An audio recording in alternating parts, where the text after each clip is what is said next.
Mario Party 2 introduced a bunch of new boards that added in costume changes for the characters. One board, Horrorland, also added in an additional mechanic, a day to night cycle. The importance of this mechanic is that it would later return to be the base of Mario Party 6's design. This day to night cycle made changes to both the boards and the minigames in 6. To see how it made these changes, let's get started with exploring Horrorland. Horrorland is a haunted themed board that has the characters dressed as wizards. The main mechanic of this board is a cycle between day to night every 2 turns. There are also happening spaces that change the time of day to the opposite time, the dance floor to change night to day, and Kamek to change day to night as well. At day, the Womps guarding pathways can be paid to move, and some boo events are available for players to use.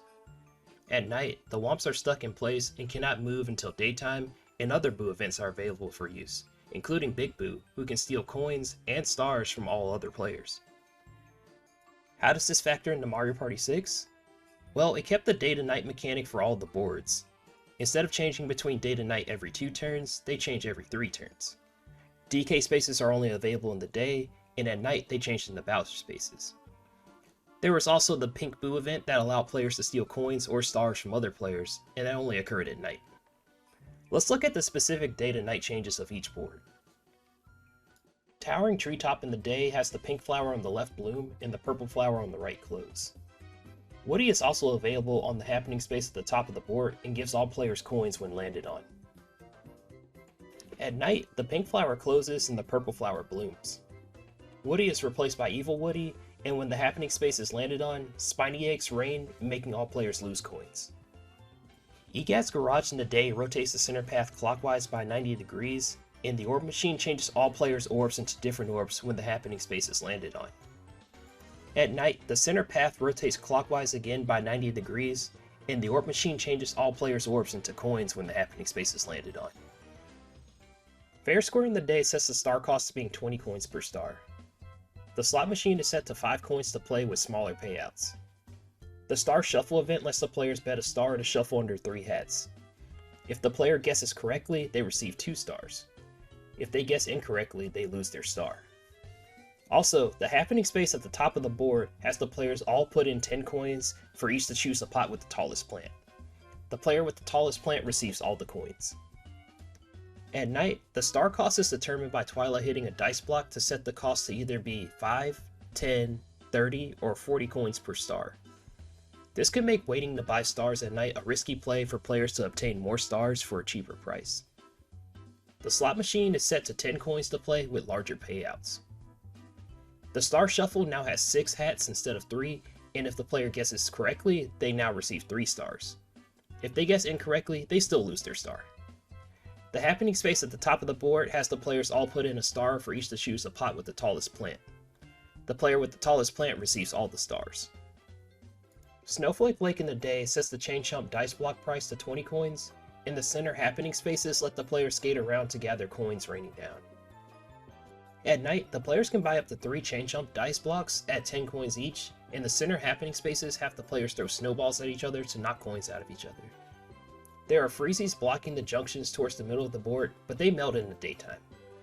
There are also more happening spaces in the center at night with 4 than in the day with 2. Castaway Bay in the day has a happening space in front of a mushroom statue that has the player either receive an orb or coins.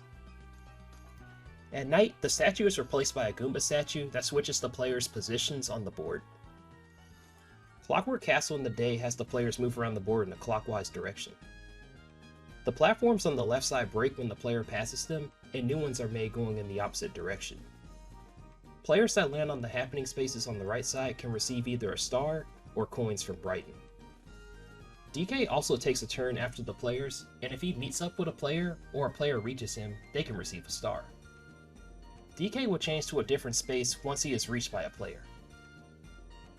At night, the players move around the board in a counterclockwise direction. The platforms on the right side now break when the player passes them, and new ones are made going in the opposite direction. Players that land on the happening spaces on the left side can receive either a star or coins from Twyla. DK is replaced by Bowser and takes a turn after the players. If he meets up with a player, or if a player reaches him, they lose their star or 20 coins if they have no stars. Bowser will also change to a different board space once he is reached by a player. There is also a happening space in the center that has a roulette for the players to roll to change the time to either day or night. Let's also go over how some of the minigames were affected by the day to night mechanic. Freeze frame in the day has a Shy Guy appear for extra points and a UFO at night. What goes up in the day has the players climb to the sky with clouds and paratroopers. At night, the players start from the sky and must fall to the bottom avoiding clouds and paratroopers. Death Rafts has spinies in the day and lava bubbles at night. Snowball gives the single player Yukiki teammates in the day and Shy Guy teammates at night. Conveyor Bolt has a single player drop lightning bolts on the team of 3 while Conveyor Belt moves with spikes on it in the day. At night, the team of 3 drops smaller lightning bolts on the single player, but now the Conveyor Belt doesn't move and there are no spikes present. Mullet in the day has the players jump to hit the Monty Moles. At night, the players now have to ground pound the Monty Moles below.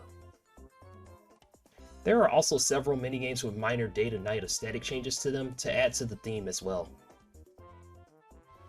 It still feels so surreal that a small gimmick from a board could be the inspiration for Mario Party 6.